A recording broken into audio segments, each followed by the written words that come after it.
Hey, I'm Erica Bates, and I am here with the profit producer, Jimmy Newson. Jimmy, would you please tell everyone about yourself? Oh, I get to do that. Hi, everyone. My name is Jimmy Newson. I am the profit producer. I'm the founder of Jimmy Newson Consulting and Moving Forward Small Business. I'm also the senior advisor for the New York Marketing Association. I get the opportunity and the pleasure to work with a lot of businesses, small and large, in regards to marketing related strategies and implementation, sales based business growth. One of our goals with moving forward small business in the organization I just recently started is to help uh, decrease the amount of failures of 1 million businesses by the year 2050. Um, I've had the pleasure, my background is in the music industry, and from there I went to video, and from there I went to digital marketing, and then from there it just, everything happens. It just kind of came together. Um, Lately, I spent a lot of time working with businesses, especially during the tough times we're having now, really working on their strategies around building a really strong online brand and building all the infrastructure under that. Because it's one thing to post on social media or write a blog post, but if you don't have a system in place to now take those people and move them further into your funnels, build a relationship, and then eventually turn those people into leads, into customers, you're doing yourself and your organization a disservice. So, that's in a nutshell, really how I look at this. And then, of course, at the end of the day, how I was named the profit producer is because we look at marketing sometimes as just a way of just doing something or getting your message out. But there should be a lot more to that in regards to, at the end of the day, there has to be an ROI tied to that. And so marketing leads to sales, sales lead to ROI, some type of money in your bank account. So that's me in a nutshell. Hooray. I was just about to ask, how did you get the name profit producer? But you just said. so, would you tell us about how you started to host your first summit? Yeah. So we do a lot of live events. I'm in New York. Well, we don't do any live events right now, but we do and we will again. And of course, we do a lot of online events as well, more like webinars and if lives and interviews like this. Um, and when I was dealing with the New York Marketing Association, and we were really focusing on trying to put together a gala. I believe it was maybe a year or 2 years ago. Yeah, at least a couple of years ago. And one of my very closest colleagues came to me and said, "Hey, why don't you think about doing a virtual summit?" And I'm like, "I don't want to do a virtual summit. I want to do something real, something I can touch." And so I ended up jumping on this webinar with a gentleman who was teaching about virtual summits. And then the light bulb went off, and I was like, "Wow!" And the key with a virtual summit is over a live event is really the cost. The cost of producing a live event, especially when you're trying to get 500, 1,000, 2,000 people into a room, is tremendous. There's a lot of upfront costs from the venue to food to printing and everything else. And with a virtual summit, you don't have any of that. You're still going to have expenses, but it's literally 1/20th, maybe 1/40th of what it would cost you to produce a live event. And the thing I do love about digital marketing, period, is that almost, if not everything, is trackable. So, prime I example, like that too. yeah, it's you can, you can't always track everything that happens at a live event, but you can track almost everything. So, after seeing that presentation, I said, okay, I think I want to look at this even more. And at the time, I did my first summit, and I have a few more, but they're still in production. But when I did my first full blown summit, I actually did that summit on my own, and not used a lot of my partners. The marketing association, some of my other partners I'll mention on here today, and I did it on my own. And believe me, it was a tough undertaking, but I do a lot of that stuff anyway. And when I say on my own, I still had a small team with me very small team at the time.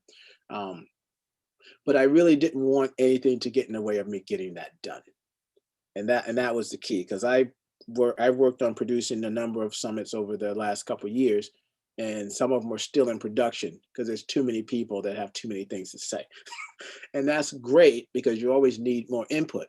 But the reason why I did the first summit alone was because I said, regardless of what it is or what I have to do, it needs to be done. I'm not going to harp all day on what color should the logo be, or what should I talk about. I'm like, no, none of that. We're just doing it, because at the end of the day, if you don't just do it, it's not going to happen.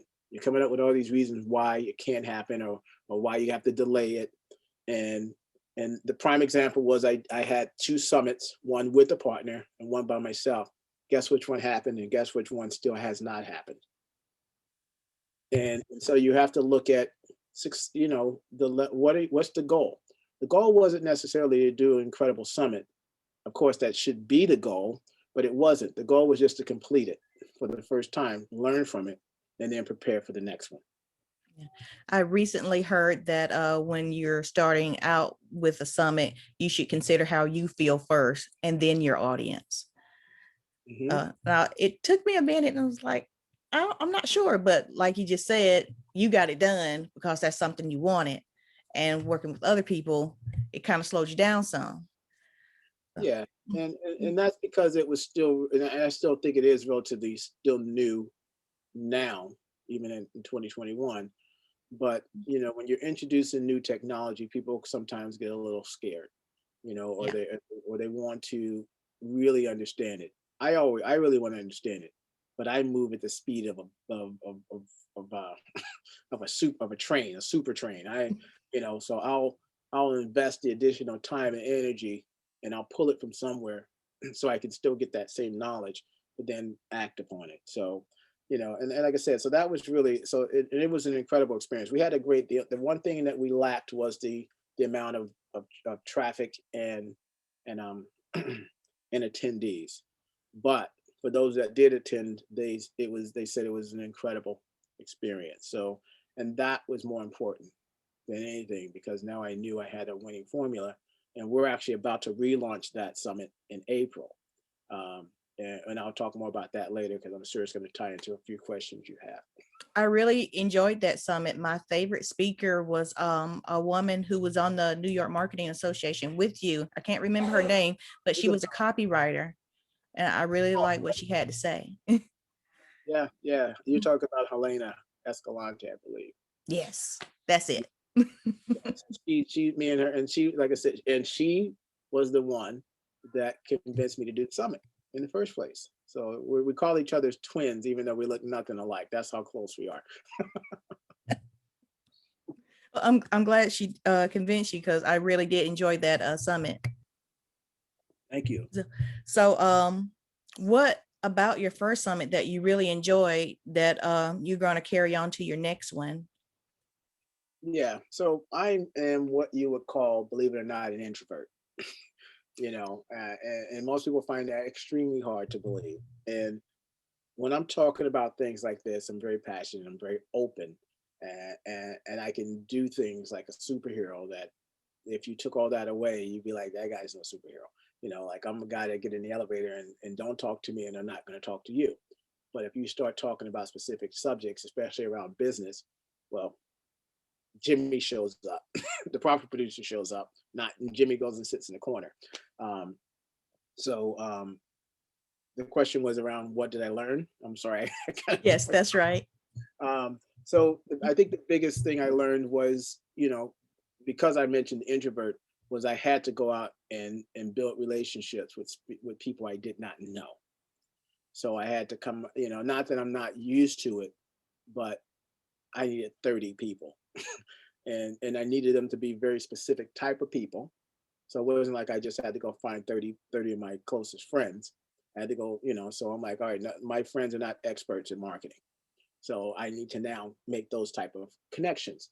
So it really gave me an opportunity to look at something bigger than what I've done before, more structured, because you're still talking about, in most cases, a single topic, but trying to break it apart and make it interesting about and take many different viewpoints, even sometimes if you don't agree with it, Yeah. So it was so the learning part was really building those relationships, because relationship building is a key component to growth, and potential new business at some other point. I'll tell you right now, even, I'm still doing business with a lot of the speakers. Some are clients now, some are partners, some are people I can call for different things. Some are people that I have in my Rolodex, because I'm going, when I do that, this is my contact, so you really, and the great thing about it is those speakers are also usually movers and shakers like you,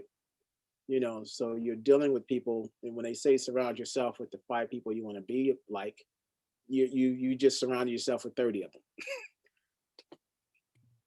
Well, I thought, well, this is my personal opinion of you. Your superpower is being a linchpin, finding people and connecting them with an audience. And I thought you were very good at that. So having a summit gave you a connection to do other things. I really like that. Yeah, Um, yeah.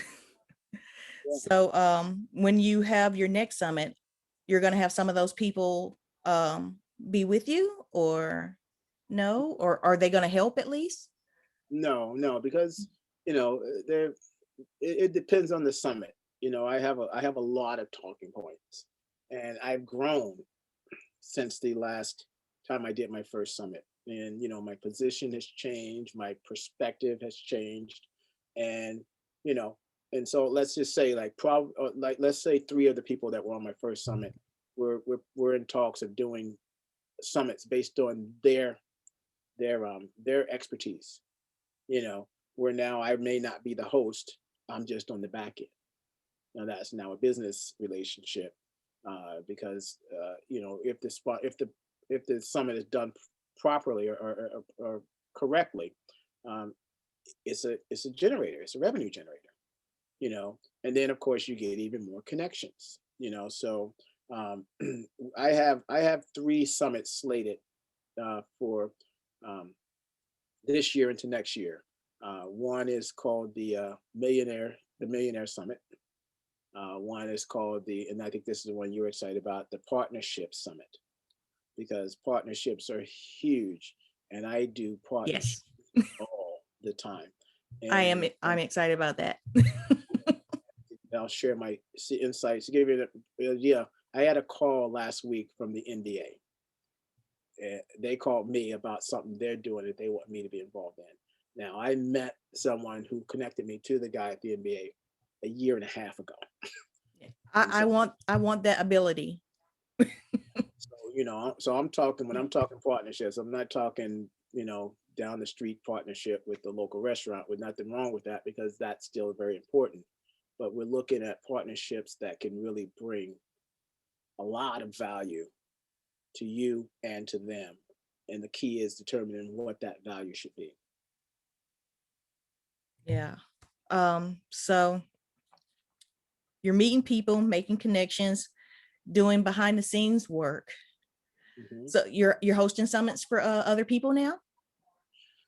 Yeah, well, and I've been pushing it off because it's a lot of work, Yeah. and wasn't sure what I should be charging.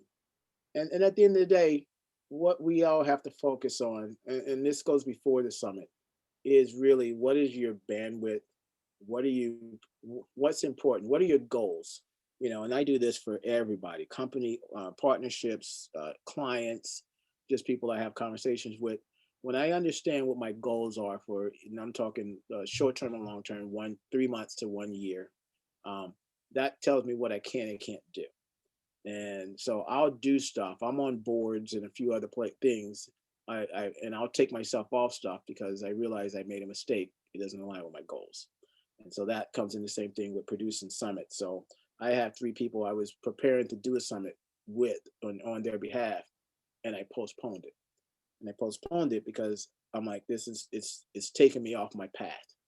If I want to build a company to do summits for people, then that might be another thing, but that's definitely still further down. So I have one client that I am producing a summit for. helps me to help him, because it still at the end of the day helps me. And that sounds a little selfish, but I'm always giving more than I'm getting. So, I'm always still going to give them 100% of anything I have that can help them be successful. I believe that. The I'm trying to host summits for other people. Um, I've researched how it's done. I've taken courses, and my husband's like, "You don't need to take any more courses. You've ran summits before. You just need to do it." It's like what you said earlier about jumping in the ocean and just learning how to swim right away. So yeah, it is a lot of work. Um, a lot of people, I'm also a graphic designer. A lot of people want their designs a certain way. I want to charge extra for that. And they're like, why can't it just be included? And I was like, it can be, but you're still going to have to pay an extra price for that. Yeah, definitely. All those elements represents individual elements, whether you do it or somebody else does it. And and like you said, you can include certain packages and certain levels, and that's why I decided not to do a lot of it, because people don't understand the amount of work. And so, not to discourage people not to do a summit, you should do one if you're in a position where you're trying to be an authority, a thought leader, an authority in your industry. I'm on the board of an organization called the International Business Development Professionals. And literally before our call today, we just got off of one of our committee meetings, and I wrote down in my notes they need to do a virtual summit for business professionals. But I hope they're not watching this video. I decided not to tell them about it yet. Why? Because guess who's going to have to do that summit if I bring it up to them? You. Oh, I said, let me hold that one for a minute until I determine who I can tell to do the summit in their organization, and I'll support them. I don't want to do it because, again, there's a lot of work, and if you've never done a summit before, you don't realize the amount of work. So, like I said, you can do. I mean, we did 3-day summits. You can do 1-day summits, half-day summits, all these things just to get your foot wet. So you bring on 5 speakers for half a day. So it's not like you got to do a whole. I just like to go big. Yeah. And I like to go big because I'm trying to do big things. And so if I want to get noticed by your MasterCards and your American Expresses and your Wells Fargos as sponsors, you need to go big because they only play big. Yeah. Like this year I had my goals written out, and my word for the year is prioritize. And I'm really trying to get everything in the right order so I can keep moving forward and not have my cart before the horse. Yeah. How do you I know you've been talking a lot about your goals that you set for yourself. How do you realize they're in the right order, and if you're working on things that's not in alignment with your goals? Cool. Nice. Great question. And this is where some of you might go, oh yeah, he's gonna nail this. Nope. We're still all human. It is February the 11th, and I still have not completed the goals I was supposed to set in December. Now I have I have goals and I have a direction, but I really wanted to nail down these are my and it's just because everything's set, everything kicks in. You're running your business, you got clients, you got other events like that are going on, and I actually recently started blocking out time off my calendar. Like I put holds all on 4 straight days, and the only way people can get on my calendar now is if I put them there. So now I did that recently, and I'm talking last week. I think I initiated that because you need to block out time for yourself to do these things like goal setting. Because I took a sabbatical last at the end of the year, and I got a lot done, but I still was a little non-focused on what should have gotten done. So I'm trying to get better at that. So that's an ongoing process. But I did speak to someone I'm possibly going to hire to, and their job is to make me finish those goals.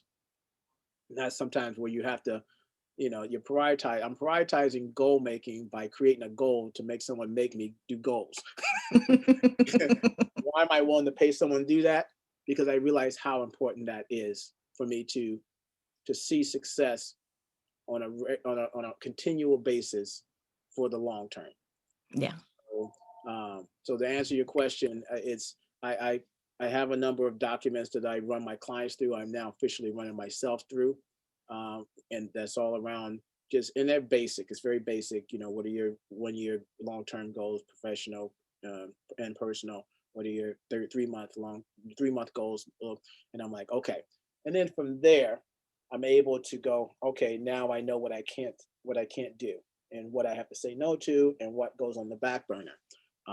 So that's pretty much how I look at goal setting and determining I need to say no a lot more than yes. What goals have you set for your upcoming summit? I actually haven't set any goals for the upcoming summit because the first thing I'm doing, and this is part of what we'll talk about. I know a question I think you may ask me is I'm looking for a high level strategic partner, and I'm this close to closing them. Once I close them, my goals are tied to their goals. I Uh, understand that. and so that's so I don't so that's when you really start to see true clarity is in regards to now you do want to align yourself, and this is where the partnership stuff really comes into play, where I have a vision, I have ideas about doing stuff, but if I have a but all that always revolves around me finding the right partner. When it's time to do it bigger, then I could do it alone. How do you know when you have found the right partner? Um, it depends on what you're trying to do. So the key thing here is what am I trying to do? And usually, and this is where the marketing side comes into play, because marketing is all about who are you trying to reach? Who are they? What are you selling? And what's the connection? So I have those two things, but and let's just say that this summit I'm relaunching. I know what the product is. I know who the audience is, and now the partner has to match both. And that's how you choose the partner. And the Okay. big thing is the audience. And a partnership is, when I say partnership, it's a loose word. So it could be sponsor, it could be true partner that shares responsibilities for the creation and implementation of the project. Uh, Partners could be silent. So then you don't care. They don't really care what you do as long as you make the money. For me, I deal in producing events that have tangible results on behalf of the end user. So I'm not interested in the State of the Union type stuff. I'm interested in, the state of the industry did $50 billion last year. So what? I need to know what I need to do to get some of that. So give me real tactical stuff. So like the partnership I'm going after is a partnership I kind of already have in other ways, which is a tool called SEM Rush. So and I took their tool and I used it for what it wasn't built for, which made it a unique conversation that I had with them. And that's really what you have to look at. And I understood their industry, and I also mastered their tool. So now, when you have their salespeople that can sell the tool, I can sell the tool. Why can I sell it like with the quotation marks? Because I use it, so I sell it from real life experience versus here are the features and this is what it can do for you. Okay, that's great, but how can I really use it? How can it help me make sure that I'm using it properly? That's how I show them because I use it on a daily basis. Um, Tell so us what it is. What is yeah, SEM Rush? so SEM Rush, I call it the Swiss Army knife of digital marketing. You can do everything with this tool from SEO to paid ad research, to analyzing and fixing people's websites, to content creation strategies and implementation. And then one of the biggest things that has been kind of like a talking point for me for 2020 was competitive research, because at the end of the day, someone has probably done what you're trying to do. And I know some people don't want to hear that, but at the end of the day, if you asked any business professional, um, that that helps people start businesses. You know, you want competitors in your industry because now you can now you know that the industry is viable. You also know that there's money being exchanged, spent, and so now you just got to figure out, how do I position myself to be in the front of that pack? And that's where competitive research comes in, market analysis, and you can do all this stuff in this tool. Like I said, it's like a Swiss Army knife, and I use every ounce of it. No matter what my client's services are, I can find a use for that in this tool. I'm a big fan of research. I like to think that the best information is hidden in the written word. And so that's a good way to find strategic partners Yeah, by researching using that tool. That's great. using that tool. And it's funny, another funny thing. And this is where these partnerships really start to play, because when people look at the summit, they only focus on the summit. So like this, when I look at the summit, I look at the summit like this, because everything you've done the reason why my first summit, even though I didn't have a lot of people on it, I consider it was very successful, is because I already could do all the little things that I had to do within the summit as a whole. I just never did it as a summit. So, and that's why at the end of the day, I know I said you might want to produce on your own. Well, I knew I already had the knowledge in individually with certain components of a summit. All I had to do was put them together. So you might still want a partner, but not a partner like an SEM Rush or American Express or anybody like that. You might just need a real partner, your best friend, who's also a huge digital marketing lunatic. Um, or if you're not the digital marketer, someone that is a digital marketer, or that has some marketing skills, that can partner with you and you do it together. But now it's a close knit type of partnership,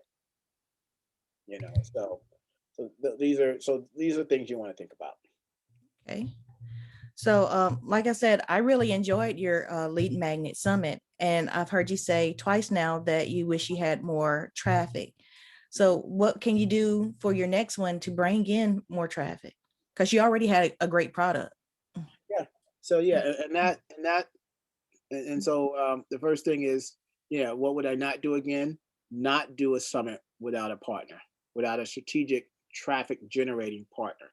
Now, if you, whether I don't know the people watching it here, if you've done a summit before or you plan on doing one, there's a lot of best practices, and one is, getting the speakers to, oh, if you bring on all the speakers are going to promote, and you're going to make a ton of money. No, it's one of my speakers had over 100,000 people on this list, and not that he didn't mean to do it. None of them do. I had great speakers. I had a speaker who was from the past president of the National Speakers Association on there. So I'm like, man, I'm going to get tons of traffic. The thing is, they're all busy. They're all running their businesses. If they, you sought them out because they stand out. Yeah. And standing out, well, obviously they obviously got a lot going on. So Yes. you don't want to be upset, but you got to be realistic to understand that, your summit, as important as it is to you, may not be as important to them, because they have, it's important to them, but it's not as important to them. And if you don't supply them with as much of stuff as you can up front, then little will be done on their behalf, just because of time. Yeah. Even when you do supply it, they still may not even look at it. They may not they may have lost the email. And so I realized that, you know, it's a great theory that all these speakers are going to promote for you, but in reality, it's not going to be what you're thinking, Yeah. unless you happen to be best friends with the guy or girl. So I realized, and that's why I kind of postponed a couple of my summits, because I said I needed to work on a couple things. One, I needed to work on the USP, unique selling proposition, of Jimmy Newson. And then two, I need to align that to find strategic partners that are specifically all about traffic. They have a huge audience. The way I position them is in a way that, and typically they have some product or service to sell, and it aligns, going back to the peak audience that we have determined is important to both me and them. And when you're able to do that, Brendan Burchard talks about, he's a famous motivational speaker, connecting to the super trained. They're already moving at 1,000 miles an hour. You just need to make sure that what you're doing aligns with a lot of what they're doing. So it becomes an easy sell. It becomes an easy conversation to have. And it becomes obvious that, okay, I think this could work for both of us. You have to impress them. They don't need to impress you. They're already moving at 1,000 miles an hour. You need to be connected. So you're connecting to them and they're pulling you at 1,000. And that's good because you're going to learn. You're going to learn a lot. So, so partnerships is key. And that, so that's where I look for in a partner. And that's why I even use the SEM Rush tool to see what they're doing online, because the summit is online. So they're, when people go, well, I want to partner with this guy, I go, well, what are they doing online? If they're not really doing social media, or they don't have a ton of traffic to their website, that's why you're not getting the traffic in the first place, by partnering, by expecting people who don't have a large audience. Now, you don't have to. I don't even care if my speakers don't have a large audience. Why? Because I'm interested in the content, the quality of the content. And you got a lot of great speakers. They don't have a huge audience, but they got incredible presentations. They got incredible messages. I go, so their job is to do that. The traffic guy's job is to generate traffic. So you just separate those two. Those are two different things. Treat them independently of each other. And now you can guarantee your speakers through the partnership that we're going to get 5,000 people on the summit. Why? Not because I'm saying that you and all the other speakers are going to share, because we secured a partnership with someone who I know I did 2 summits, I did 2 webinars with, and in 3 days they had 2,500 people registered. Now there's more believability. There's more, there's an opportunity for them to go, okay, great. And I'm going, and all I want you to do is just rock it in the presentation. So you don't have to focus on trying to share it. Now, if you want to share it, of course you can, and you should, but I'm not even requiring you to do that because I've taken care of it. Okay. Besides traffic, what else would you bring to your next summit? I think for me, it'll be a more clarity, because to be even more focused on what, integrate. So, and like I said, I guess it really depends on the summit.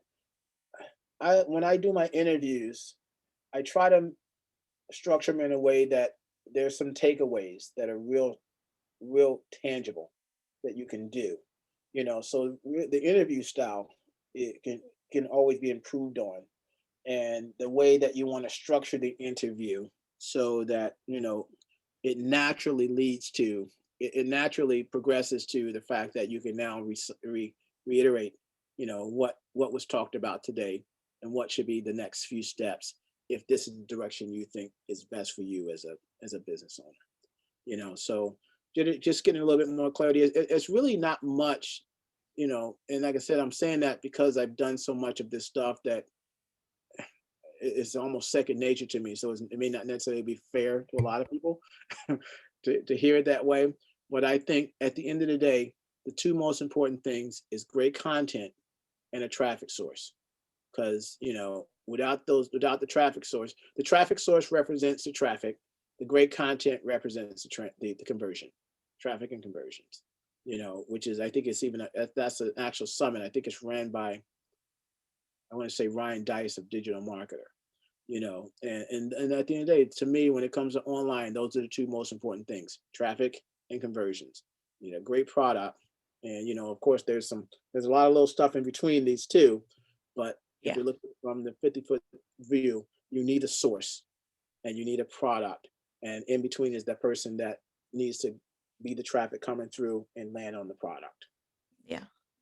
I recently went to a 3-day summit, and they told me the most important thing was how I felt about hosting a summit and finding quality people. And I'm thinking, I have no idea how to do that last part. It's like, I understand if I feel like doing it or not, but finding quality people seems a lot harder than finding a good traffic source. Well, it's actually for me, it's the other way around. You can, finding quality people is a numbers game, and this is where, I went through virtual summit training as well to another guy, I can't remember his name.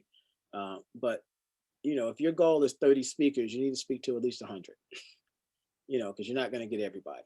Yeah. And this is where you're going to come back to when they talk about how do you feel, I look at it differently. I look at it as how are you positioned, unique selling proposition. Yeah. And one of the biggest things I did for myself for 2020, for all of 2020, was I worked on me. And I'll give you an example of that. When I would speak to potential prospects for my business, which is in digital marketing, um, they would, 9 times out of 10, they would always say this: "You're a lot more than what we read about you online." So what did that tell me? That I should be having more conversations, but what's online doesn't represent who I am. Okay. So, and so I said, then I need to fix that. So I hired a blog, I hired a bio writer who coined me the profit producer through her process of writing my bio. So I I would like that. me.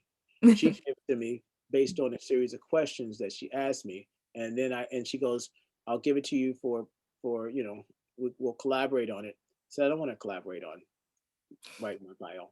I said, "I am now the student and I'm going to accept what you give me. Like, other than the only things I would change are things that I figure are either misleading or not true, or she misunderstood how I explained it.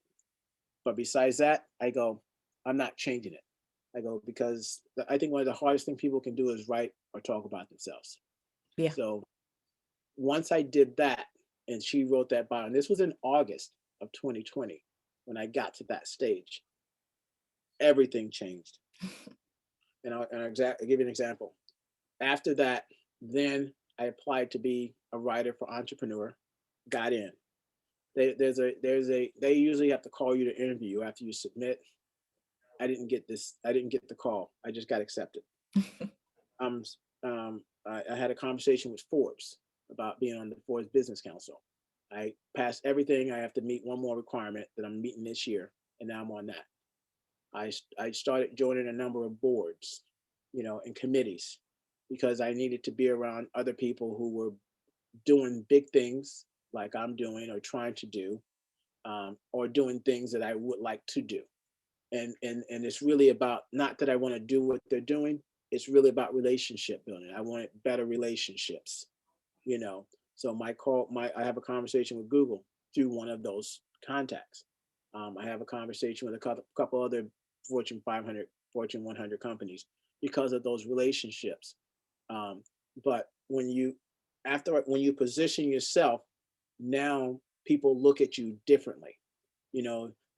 It's not about what I've done. It's about what I want to do, how I want to contribute to the world. And when they see that vision, you're future pacing yourself, they're going, "That's the guy that we like to talk to." Because I'm thinking bigger, I'm thinking larger, I'm thinking, not even that you got to think bigger. I'm always everything. We're servants, so I want to help people, but I put it in a way that it's big, it's grand. Um, then from there, now I can step back and start talking partnerships and things like that, because I can align around my purpose, my mission, and my vision versus what I sell. That's the difference. Now I'm really looking forward to your partnership summit. Yeah. You just made me excited about it. And these are the things we talk about, because you don't hear that, and a lot of it I stumbled on. And then I realized, I'm like, this is great, but this is how I made those connections, because there is a process and something has to come before something else. So now when I do a summit, you have to make yourself a lead magnet. You yourself are a lead magnet. But if you don't have, it's like buying a book, reading it and going, "This is the worst $8 I've ever spent." That book needs to be dope, and you are the book. So you need to package it properly and then put it back out there. Now you start building those relationships and partnerships. So that brings us back to, that's how you start looking at, the partnerships, reaching out to get speakers is, to me, is not that difficult. Getting quality partnerships and trying to align them and making them work, that is the hard part. Because especially if you're going after big brands are not going to give you their brand name if they think you're going to screw it up. Yeah. Definitely understand that. So would you suggest for everyone to have a bio writer to get started, or work on your brand messaging? Yeah, I would say, at the end of the day, take a look at yourself, do an audit of yourself. And this is a prime example.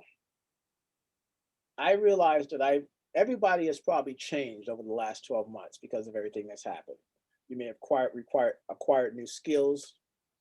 You may have switched positions. You've done something, hopefully, that helped to better you for the Yeah. next stage of your life. Now, the question is, did you update everything did you update your bio? Did you update your social media channels to represent that? 9 times out of 10, they did not. So you're still operating on outdated information. Yeah. So whether you hire a Fiverr, an Upworker, or a true writer, have someone else do your bio so they can get an outsider's perspective on how they view you based on whatever their process may be to write your bio. Yeah. Some people just go, give me all the stuff you've done, and I'll write up the bio. I don't like that, because you're still only giving them limited information on you. At Yeah. the end of the day, people want to know how you think. How you process things. When you can articulate that in a way that inspires people, especially if everybody on here is talking about running a summit, you're an authority. You're a thought leader to a degree. So you need to think like that. You need to be represented like that. Even if I run a hair salon. You're not just a person that runs a hair salon if you're trying to run a summit around beauty. Understand. So you need to step out of that and revamp how people need to look at you. You just happen to be a thought leader who owns a beauty salon, not the other way around. Yeah.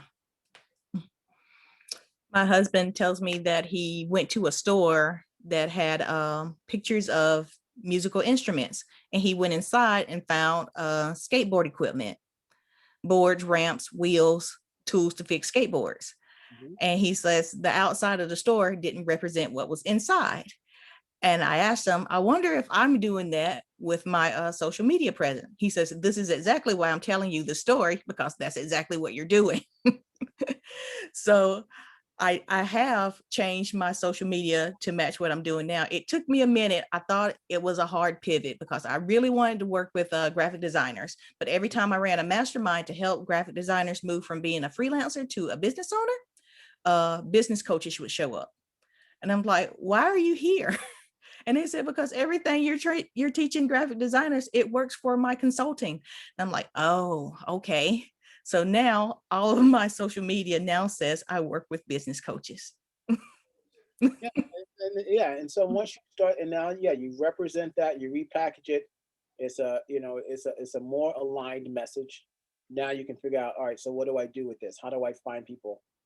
Because at the end of the day, it's hard to take someone from working as a freelancer and turn them into a full business owner. There's a lot of steps, but like you said, there are people that immediately get it. You want to go where the money is, even though it's still the passion that you do. People have to be able to afford you, Yeah. and if you can't, then you're never going to excel to that next level. And so it's easier now to find partnerships with people who also cater to. I mean, you can find partnerships. You can still cater to the graphic design industry as a subset of that, and then partner with a big organization that supplies tools for these graphic designers. And for example, just to throw it out there, Adobe. I'm a huge Adobe product guy, so I have the whole suite. You know, so being able to, so that would be a great alignment for graphic designers. Now, for business professionals, it would be a different scenario. I mean, there's so many different other options you can go with. And then I think the biggest thing is communicating with them. Finding out about what are their true issues when it comes to not only graphic design but running their business. Why, like I said, if they're telling you why they're here, you take stock in what they're telling you, so then you can determine what great partnerships I can bring to the table because of what they're saying. And that, like I said, there are always flags out there that tell you, once you know who you're targeting and what the product is, everything else has to match. It's just no other way around it. So now you immediately go, well, I know that the product has to match the audience and it has to be part of of what I'm going to sell. So obviously now these are my categories for potential partnerships. Who do I already have relationships with? More importantly, what tools am I already using? This is one thing I'll be talking about a lot this year, is when it comes to unique selling proposition. Um, what tools do you currently use that either help you see massive success or you help your client see massive success on? That tool now becomes a potential partnership, because if you can talk to them about how you use their tool to help, now you want to open up the door and go, how can we work together as me as um, the influencer slash expert slash authority figure, and you the product.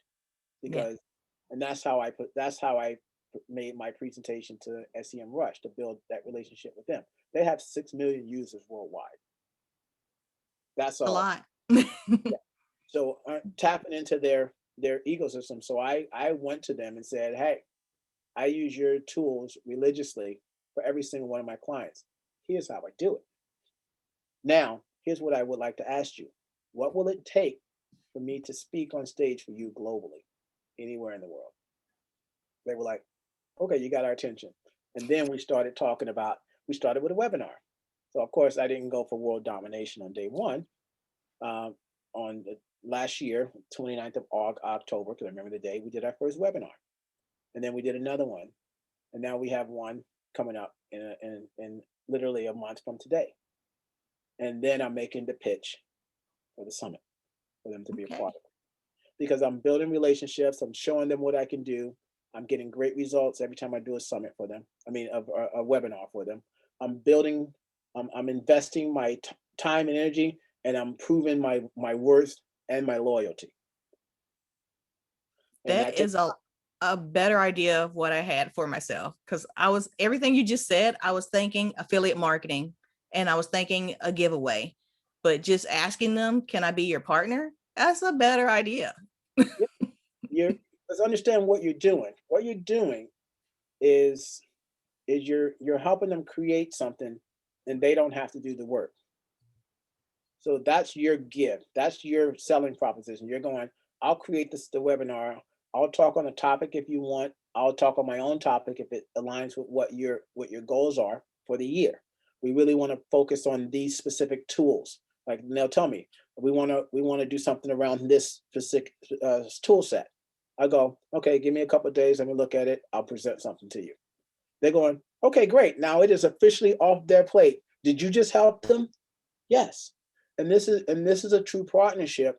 And now it's a win-win for both you and them.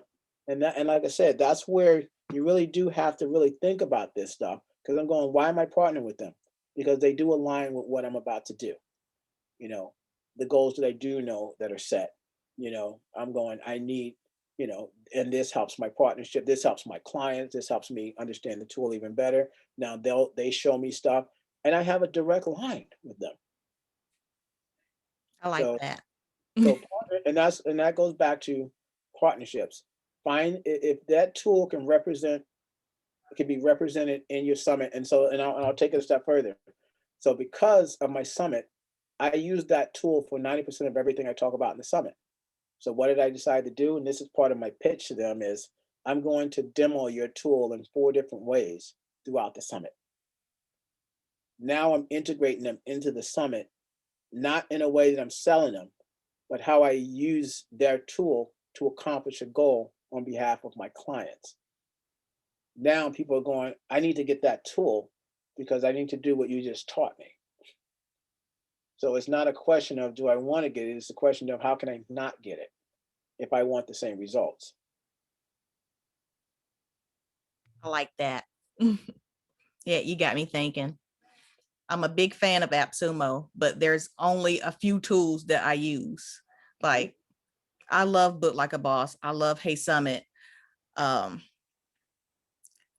yeah, that's great ideas. Yeah, like I said, because they already have the audience. The thing is, they're not really into the business of doing all this other stuff. They might be to a degree, but not like you and I.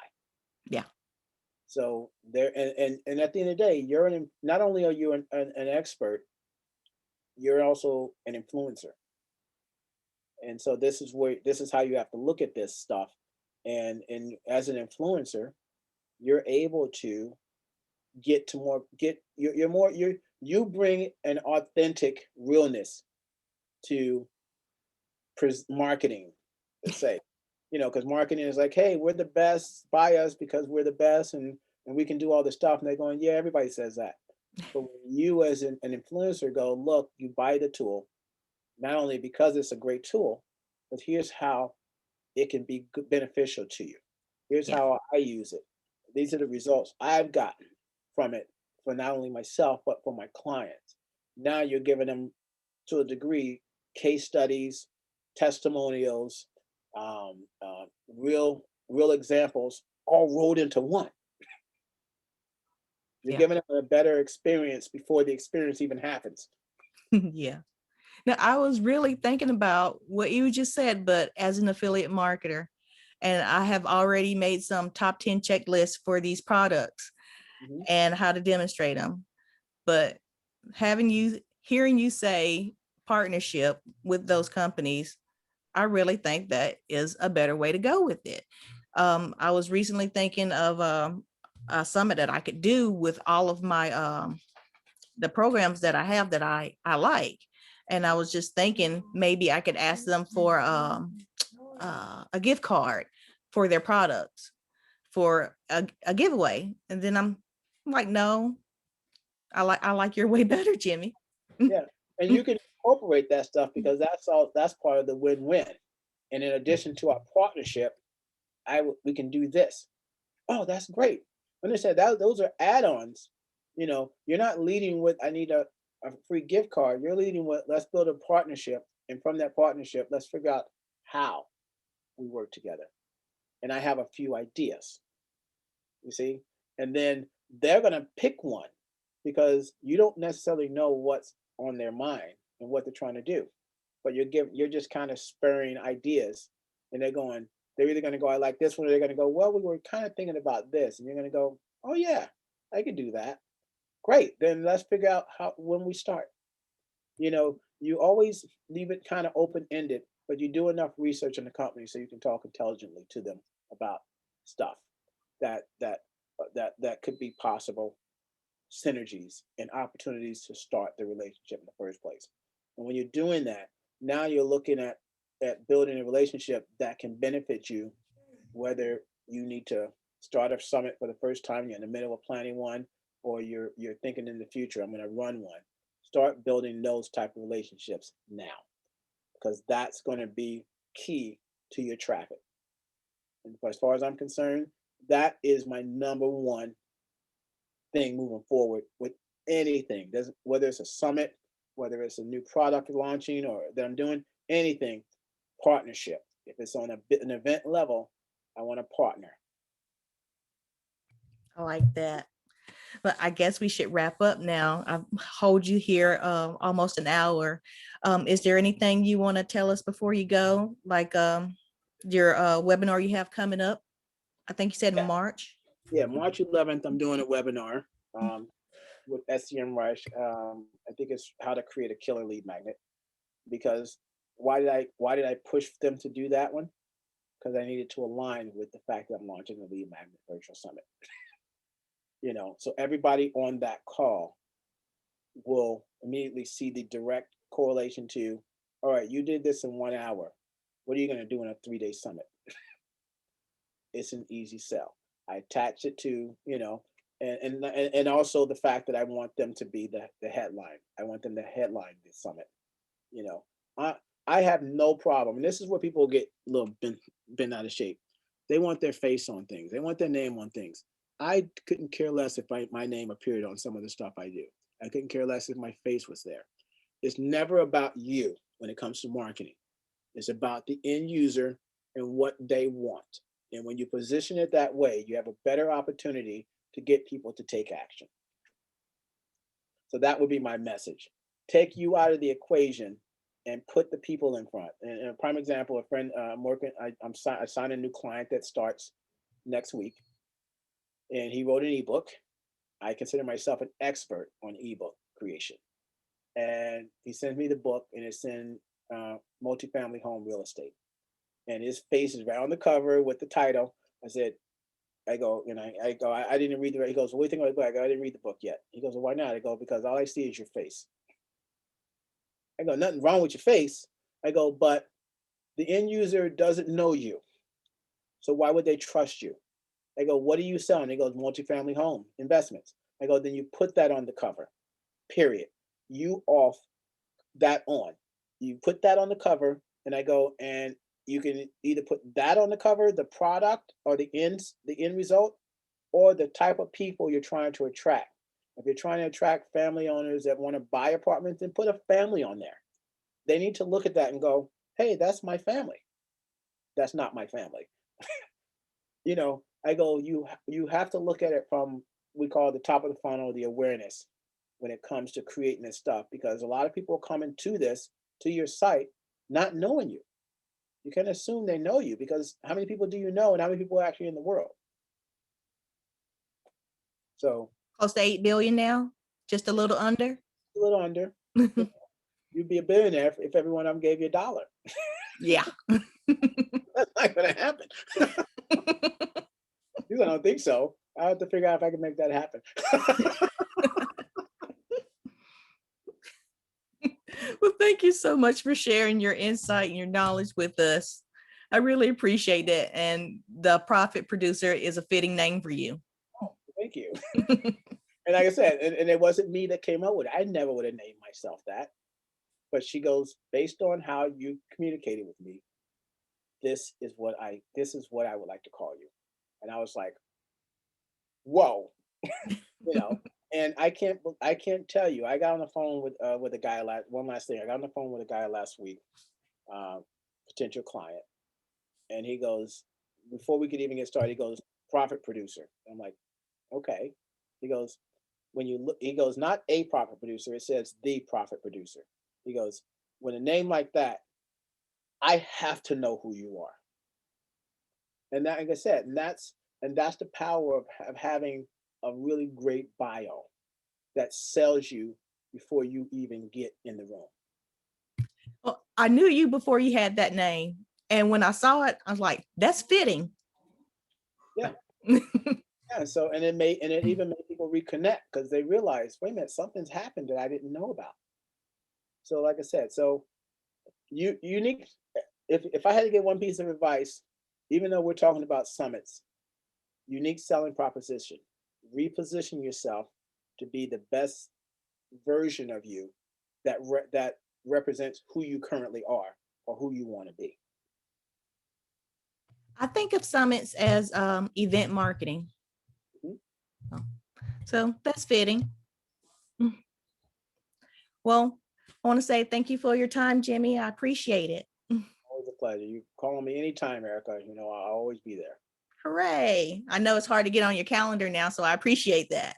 It's all good. But thank you, and thank you all for watching. I don't have access to see the chat, so I'll go and look at it later. If there's any comments, I'd love to. Uh, you know, you guys can always connect with me. Or If you would, while you're in the comments, leave that the date of your event. I think you said March 11th. yeah, I'll post the link. I'll post the link later today to the webinar. So Okay. definitely. See. Well, thanks again. And I'm gonna stop recording now.